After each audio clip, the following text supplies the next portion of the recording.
Ooga chaka, ooga, ooga, ooga chaka, ooga, ooga, ooga. Okay, welcome back to Smoking Sous Vide. One thing we want to try today, this is an experiment. I bought some Australian lamb shanks here in Canada. So, thought that picture looked really good. So what I'm going to do is I'm going to season them up, smoke them, just give them a nice light smoke. And then we're going to vacuum bag them and freeze them. And later on in the week, we're going to pull those out and sous vide them and bring them right to the proper temperature. Lamb should be cooked to 160 degrees Fahrenheit. So what we'll do is we'll make sure when we're smoking them that we keep it under 160 degrees.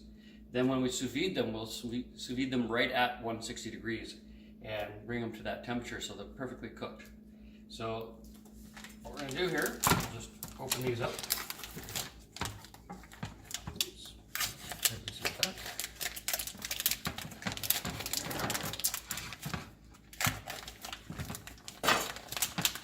Two nice shanks that will stew up quite nicely. And then the sous vide will actually give it that same consistency as the stew. So we're just going to drizzle those with a little olive oil.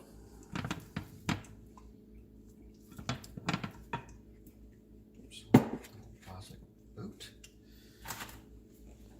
Okay. And I'm just going to give that a little rub. Over. This is just olive oil, so then we're going to take a little bit of kosher salt, sprinkle that all over it. Not too much.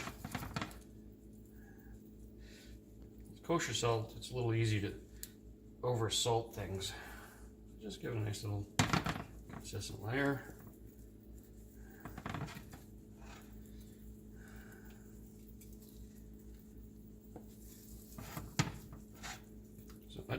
I'm not a big fan of stewed lamb. So I'm thinking that the smoke on here and the different consistency from the smoking and bringing it to the right temperature and not overcooking it will be good. This is just coarse ground black pepper, kosher salt. Okay, what we'll do, take those out, I'll put them on the smoker and I'll show you when they go on there. I'm already smoking a turkey, but this will go on top, so it's not really using any extra wood. I'm using apple wood for the turkey, so I'm going to use the apple wood smoke for this also, and just to see how it turns out. Alright, I'll show you how this looks like on the smoker. Alright, so the smoker, a char grill or acorn, this temperature sensor is relatively, it's known for not being that accurate. So I'm using an external probe to monitor the temperature of the smoker. Big blast of smoke. So we've got the turkey going and everything's in there. One thermometer is just monitoring that the barbecue temperature. We're going to put those on just above it. It's going to drip onto that turkey a little bit, but that's not going to do much. So we'll just give that maybe an hour or so. And we'll see how that comes out using that same wood. So we're actually multi-purposing that wood and giving a double cook while we're going here for something later in the week. The turkey we can have tonight, and we can have the lamb later in the week. But you know, we've got lots of options here. All right, we'll see how that shows up in maybe about an hour. All right. Okay, those lamb shanks have been on for about an hour now. So between 250 to 300 degrees. So just to show you what they look like now, you can see how they've pulled back on that bone a bit. They've got a nice little smoke and brownness to them. We're going to take those off and we're going to let them cool and put them in our sous vide bags. Okay? We're also going to pull off some of this more well-cooked turkey stuff. That's going to go in our soup now. That'll be part of the other video. Oops. Okay, so now you can see that turkey's almost done. It's coming up nicely, and we'll be monitoring that a little more closely. Okay, but take these lamb shanks in. and put them into some plastic bags. All right, so now I've just given those about 10 minutes to cool. Those lamb shanks are, they're around 145 to 160 inside. We're going to put them in a sous vide bag.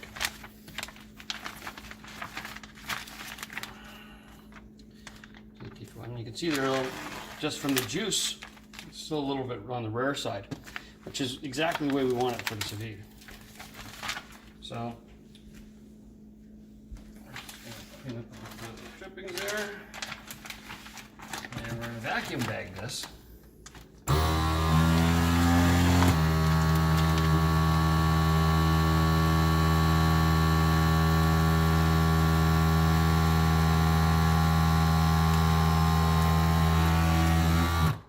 You can see as soon as the juice was about to start going there, I stopped it. So,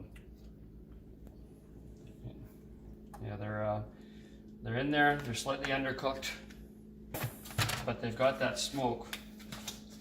So they've got a nice color to them. They'll look appetizing. And then we're going to freeze these. And then when we pull them out to put them in the sous vide, we can pull them out and put them in the morning, and they'll be perfectly ready for when you come home at the end of the day. You should have a little bit of juice in there with them, so they'll be cooking in their own juices. You can reduce that maybe down a bit and make it a little reduction. And I'll show you what we do, like when we do that, and we'll continue this experiment, see how tasty these things are. All right. Okay, so it's been a few days. We've had these smoked lamb shanks in the freezer. You can see they're right out of the freezer here, right? So one of the suggestions was to make sure to cook it to 160 degrees. So one thing I looked at and I thought about this is pulled pork, a lot of the interconnective tissue meats are always cooked to 165. And there's a lot of different temperatures on the web that you'll find for this.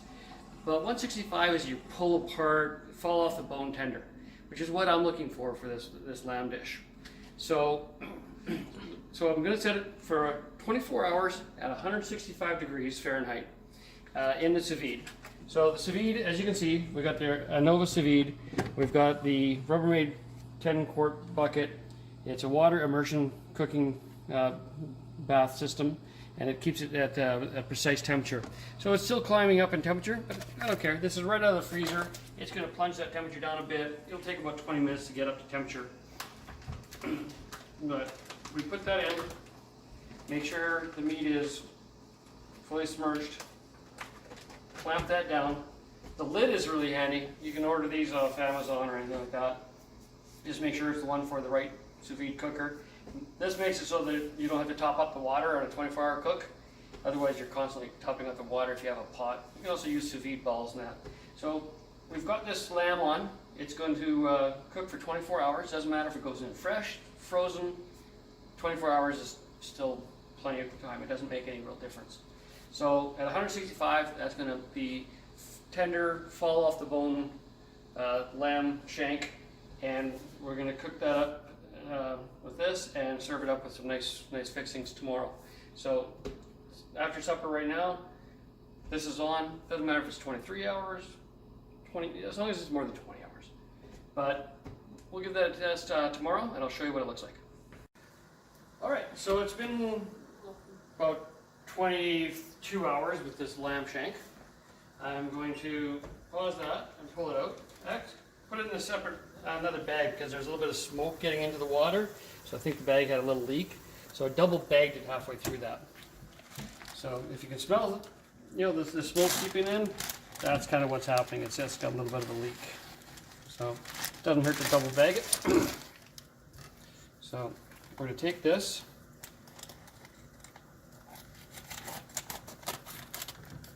Got that bag open. Keep it elevated for the juice. I'm going to take one of these lamb shanks out.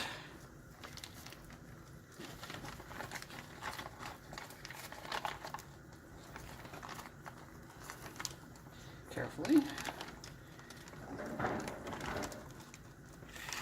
Okay. Put the other lamb shank back there with the bag up. Alrighty. Alright, so you can see that smoke and the darkness is still nice there, steaming hot. Let's just take a look at this. Just cut it off, cut some meat off here.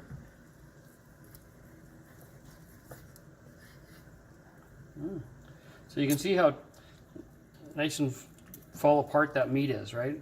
So that 165 degrees broke down that interconnected tissue. So let's give that a try.